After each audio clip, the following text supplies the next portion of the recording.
최근에 베스트셀러가 된 작가 이병률 선생님의 내 옆에 있는 사람 책 제목입니다.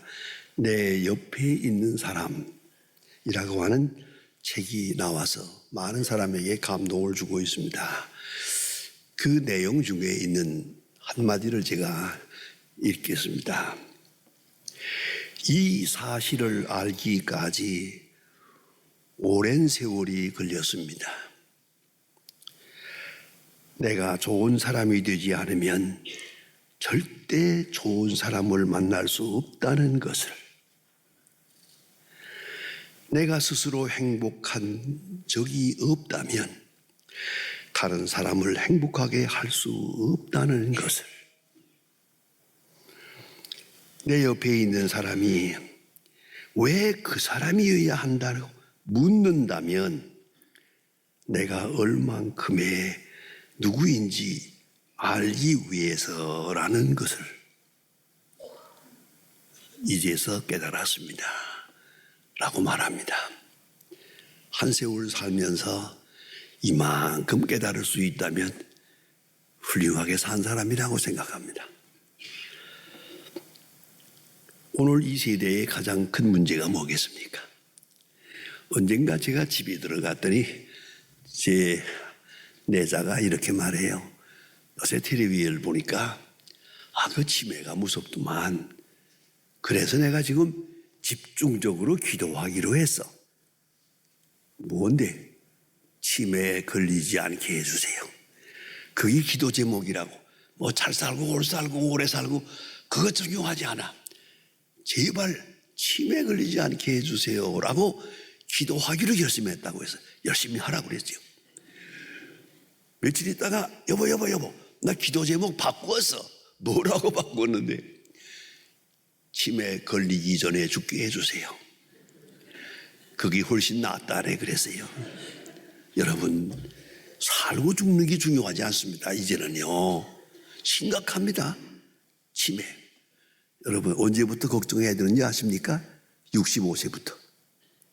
65세 이후에 10%가 치매가 걸리거든요. 그리고 올라갑니다. 그러니 지금 이 자리에 65세 넘은 분들 맑은 정신으로 앉아 있으면 큰 축복받은 줄 아세요. 심각합니다, 이 치매라는 것이. 그래서 치매를 어떻게 하면 치료할 수 있을까? 온 학자들이 그렇게 몸부림치고 애를 씁니다마는 그거 안 돼요. 치매는 치료가 없어요. 왜냐하면 뇌세포가 아예 변해서 물이 돼버리니까 안 되는 겁니다. 치매는 치료가 없는데 중요한 것은 치매를 예방할 수는 있어요. 그것을 많은 사람들이 연구합니다. 제가 상고한 대로 보면은 어떤 사람은 10가지를 말했어요. 어떻게 하면 치매를 예방할까 하는데 제가 이 시간에, 설교 시간에 그 얘기를 할 수는 없고 한마디만 하려합니다. 첫째가 뭐냐 하면 혼밥 하지 마라. 혼자 밥 먹지 마라. 여러분이 밥 먹는다는 게 참 중요하거든요. 이 밥 먹는 시간이라는 게. 그런데 혼자서 밥을 먹어요. 그거 라면 하나 끓여 먹으면서 이걸 먹고 살아야 되나? 인생 무상. 벌써 치매 걸린 거예요, 이게. 이걸 알아야 돼요. 혼자만 먹지 마라. 여러분, 이 고독이라고 하는 것, 이게 절대 원인이랍니다. 모든 책이 이렇게 말합니다. 치매의 첫 단계가 고독이라. 고독하다는 게 아니에요. 고독을 느끼는 거예요. 얼마든지 혼자 있을 수 있죠. 그러나 나는 혼자 있는 마음이 아니에요. 그러면 고독을 느끼지 않는 거죠. 자, 우리가 온 식구와 같이 있더라도 고독을 느끼며 한숨을 쉬는 사람은 그 사람은 고독한 사람이에요. 누구하고 같이 있느냐가 중요하지 않아요. 어떤 마음가짐이 중요하냐. 고독을 느낀다는 것, 그것이 치매의 절대 원인이라는 걸 잊지 말아야 합니다. 자, 그러면 우리 한번 고독에 대해서 생각해 보았습니다. 스위스의 유명한 심리학자 폴 트루니에라고 있습니다. 너무나 유명한 분이죠. 이분이 쓴 고독이라는 책이 있습니다. 그 책을 자세히 상고해 보면은 몇 가지를 말해줍니다. 고독이라는 게 뭐냐? 사람은 원래가 소속된 존재인데 소속감으로부터 이탈할 때 스스로는 언제나 고독을 느끼게 되는데, 첫째가 뭐냐면 사회를 생존 경쟁의 투쟁의 장으로 인식하는 데서부터 비롯된 것이다. 여러분, 우리가 이 산다는 것 자체가 생존 경쟁이 아니에요. 우리가 어떤 때 입학시험을 볼 때는 생존 경쟁이요, 직장 들어갈 때 직장 경쟁이요, 시장에서 장사할 때 생존 경쟁처럼 느끼지만 아니요, 근본적으로는 생존은 경쟁이 아니에요. 싸움이 아니에요. 투쟁이 아니에요. 생존은 화목이에요. 화목하고 사랑하면서 살아갈 수 있는 것이, 그것이 인간의 본질이에요. 그런데 산다는 것이 투쟁 자체로 생각하는 것. 쉽게 말하면 내가 행복하려면 저 사람이 행복해야 내가 행복해요. 저 사람을 기쁘게 하고야 내가 기뻐요. 이걸 잊지 말아야 돼요. 그런데 생각이 획 돌아가면 잘못되면 어떻게 되는 거 아니? 저 사람이 불행해야 내가 행복해요. 저 사람이 못 살아야 내가 행복해요. 저 사람이 낙방을 해야 내가 자랑스러워요. 이따위 심정 가지고는 못 살아요. 그게 치매의 원인이에요. 세상을 생존의 경쟁 바탕으로 생각하면 안 됩니다. 그것이 잘못된 것이고, 또 하나는 개인주의예요. 극단적인 개인. 여러분, 개인이 존재합니까? 특별히 창세기 2장 18절에 보면 하나님께서 말씀하십니다. 아담을 만드신 다음에 그 혼자서 쓸쓸하게 다니는 거 보니까 안 되세요. 하나님께서 말씀하시는데, 사람이 독처하는 것이 좋지 못하니 내가 그를 위하여 돕는 배필을 지으리라. 독처하는 것이 좋지 못하니 인간의 본질입니다. 사람은 혼자 살지 못합니다. 보세요. 너무나 신비롭고 너무나 평범하기 때문에 여러분 잊어버리고 살죠. 누구도 혼자서 애를 못 낳아요. 미끈하고 없구나. 한 남자를 만나야 되고 한 여자를 만나야 돼요. 남녀가 해서 암숫해서 생명은 창조돼요. 이것이 하나님의 창조 원리예요. 혼자는 존재하지 않는다. 생명의 신비는 둘이 함께 하면서부터 최소한도 사랑에서부터, 무슨 얘기지만 실수로라도 사랑해야 생명이 태어나는 거예요. 이걸 잊지 말아야 합니다. 그러면 개인은 존재하지 않아요. 부모가 있어서 내가 있고 형제가 있어서 내가 있고, 내가 어디 혼자입니까? 철저하게 마지막까지 나는 혼자가 아닌데 개인이 존재한다고 착각을 하고 있는 거예요. 이것 때문에 고독해지는 것이에요. 또 하나는 탐욕 때문이라고 말합니다. 소유욕, 그건 끝도 없는 것이고 또 소유할 수도 없는 거예요. 그런데 탐욕과 지배욕과 소유욕, 이것이 사람을 고독하게 만든다. 또 하나는 질투올시다. 다른 사람과 비교하면서 속에 갈등이 있어요. 부글부글 끓어오르는 갈등이 있어요. 이 갈등을 해소하지 않는 한, 이 질투를 벗어나기 전에는 너는 고독한 사람이다. 고독할 수밖에 없는 존재다 하는 말씀입니다. 오늘 본문에 나타난 말씀은 참 귀한 말씀입니다. 한 율법사가 예수님께 와서 물어봅니다. 어떻게 하면 영생을 얻겠습니까? 예수님께서 말씀합니다. 내가 계명을 아느냐? 예, 제가 압니다. 자기 스스로 말합니다. 하나님을 사랑하고 이웃을 내 몸과 같이 사랑하라 하셨습니다. 그러면 그렇게 하면 되겠구나. 너도 그렇게 하라. 하나님을 사랑하고 이웃을 내 몸과 같이 했더니 이 젊은 율법사가 그 다음 질문을 합니다. 내 이웃이 누굽니까? 내가 사랑할 만한 사람, 내가 이웃으로 대할 수 있는 사람이 누굽니까? 이렇게 질문을 합니다. 그때 예수님께서 선한 사마리아 사람의 비유를 들어서 말씀합니다. 이웃이 누구냐고. 이웃, 여러분, 이웃이 있고 내가 있습니다. 참 이웃이 있고 참 인격이 있는 겁니다. 그러면 이웃이라고, 내 이웃이 누굽니까? 이거 심각한 질문입니다. 내가 사랑할 만한 사람이 누굽니까? 내가 사랑해야 할 사람이 누굽니까? 이렇게 묻는 겁니다. 이제 예수님께서 비유를 들어서 말씀하셨는데, 한 사람이 여리고로 가다가 불안당을 만났다 그랬는데, 이 사실은요, 많은 학자들이 말합니다. 비유가 아니고 사건이랍니다. 이것이 만일에 이 비유가, 상상을 해보세요. 이것이 예수님이 지어낸 말이라면 어떻게 되겠습니까? 사건이 아니고 지어내서 예수님 말씀하기를 너희들이 미워하고 아주 업수이 여기는 사마리아 사람은 그냥 지나가고 제사장은 그냥 지나가고 레위 사람도 그냥 지나가고 너희들이 멸시하는 사마리아 사람이 불안당 맞은 사람을 도와주었느니라. 상상을 해보세요. 이 세 사람, 예? 제사장 고고한 사람입니다. 그냥 지나갔어요. 여기 보니까 피해서 갔다 그래서 성경에 피해 지나갔다. 레위 사람도 피해 갔다. 사마리아 사람은 이 사람을 위해서 정성을 다했다. 이런 말씀 아닙니까?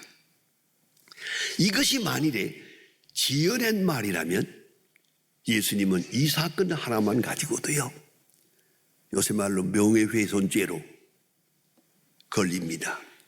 제사장을 무시했죠. 레위 사람을 멸시하고, 아니 너 천하기 천한 사마리아 사람을 높여놓았으니 이러고 살아남을 수 있습니까?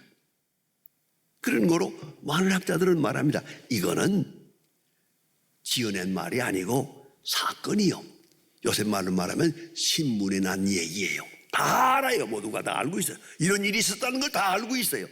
그렇기 때문에 예수님이 이 말씀을 하실 때 반론을 제기할 수가 없었어요.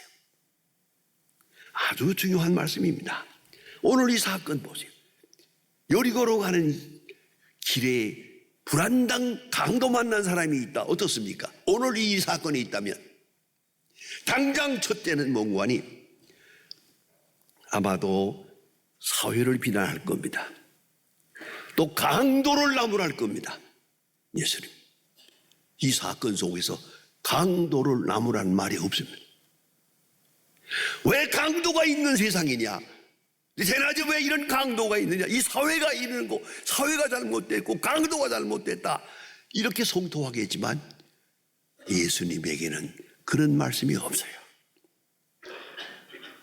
이걸 잊지 말아야 합니다. 우리는 강도를 비난하다가 나까지 나빠져요.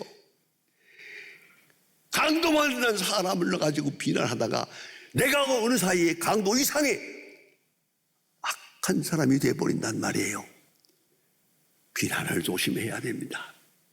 예수님은 이 사건 앞에서 강도가 나타난 세상, 사회제도, 강도 자신에 대해서 아무 말씀도 없습니다. 이걸 잊지 말아야 합니다. 그리고 이 선한 사마리아 사람, 여기서 특징이 하나 있습니다.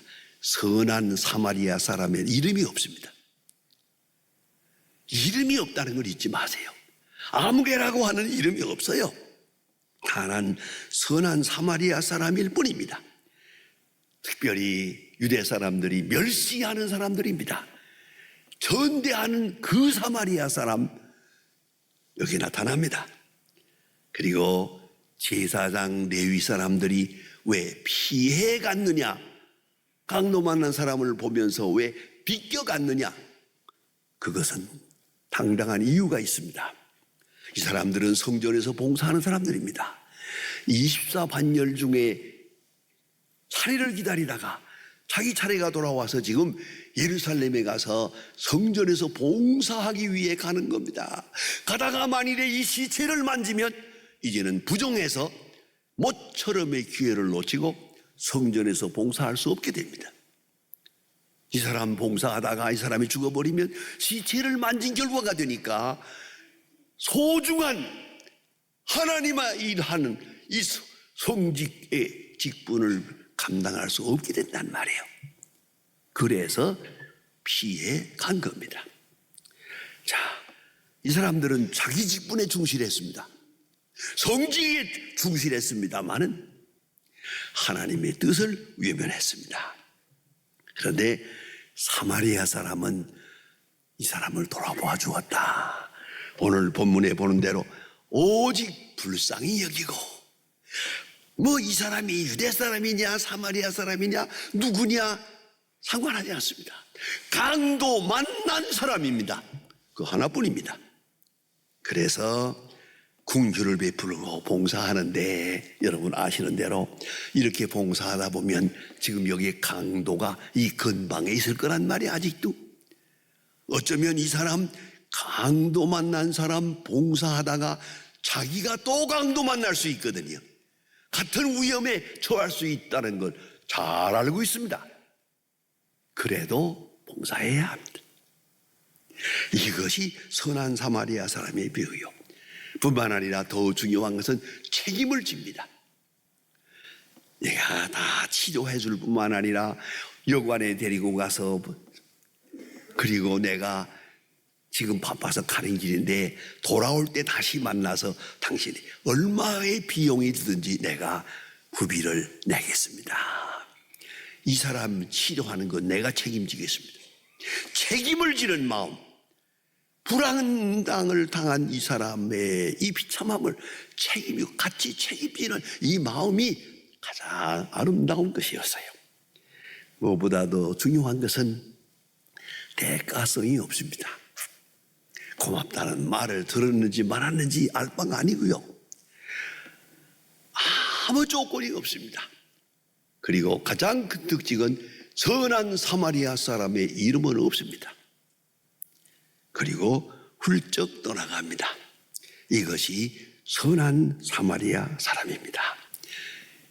주석가 윌리엄 바클리는 여기에 이렇게 말합니다. 제가 이 책을 보면서 깊은 감동을 받은 바가 있습니다. 이 선한 사마리아 사람은 뭘 생각했을까? 보세요. 제사장은 이 사람을 돕다가는 내가 어떻게 될까 생각했어요. 내게 오는 불이익을 생각한 거예요. 이 사람을 돕다가는 내가 어떻게 될까? 그래서 도울 수가 없었어요. 선한 사마리아 사람은 간단합니다. 내가 이 시간 이 사람을 돕지 않으면 이 사람이 어떻게 될까? 죽을 거죠. 그런 거로 도울 수가 있었다. 여러분, 한 번 더 생각해 보십시다. 이러한 장면을 한번 상상해 보세요. 내가 이 시간 이 사람을 돕지 않으면, 그리고 훌쩍 지나갔다면 일생 동안 악몽에서 헤어나지 못할 겁니다. 이 사람을 지금 돕지 않고는 나는 자유인이 될 수가 없습니다. 나는 사람답게 살 수가 없습니다. 아니, 사람답게 죽을 수도 없습니다. 꼭 도와야 할 시간에 도와야만 내 영혼이 깨끗하고 자유로울 수 있다는 걸 잊지 말아야 합니다. 여러분, 저는 늘 말씀드립니다마는 북한에 가서 병원을 지어주고 대학을 지어주고 뭐 고아원도 짓고 많이 하느라고 나름대로 애를 쓸 때 북한에 있는 지도자들이 가끔 내게 그래요. 이런 질문을 합니다. 목사님, 우리가 아는 대로는 목사님의 아버지가 공산당에게 총살당했는데 총살당할 때 옆에 있었다면서요. 예. 어떻게 그럼에도 불구하고 우리를 돕기 위해서 이렇게 와서 애를 쓰시고 많은 역사를 이루어 주시는데 감사하기도 하지만 도대체 어찌 그럴 수 있을까? 그런 생각을 한다고 그래요. 그래서 제가 아니요, 별일 아닙니다. 너무 심각하게 생각하지 마세요. 당신들은 변증법적 유물론에 의하여 세상을 싸움터로 생각을 해서 생존 경쟁이야. 저가 죽어야 내가 산다, 저를 죽여야 내가 산다, 그런 철학으로 꽉 차 있어. 이 이데올로기야. 그러나 우리는 그게 아닙니다. 우리는 당신이 살아야 내가 살아, 당신들이 살아야 우리가 살아, 당신들이 다 굶어 죽으면 우리도 죽는 거야. 내가 당신들을 돕는 것은 무슨 대단한 마음이라고 생각하지 말라고. 당신들을 살려야 내가 살고, 다소라도 이렇게 해야 내가 편한 잠을 잘 수가 있고 내 영혼이 자유할 수가 있어. 미안합니다마는 내가 살기 위해서 여기 왔노라고.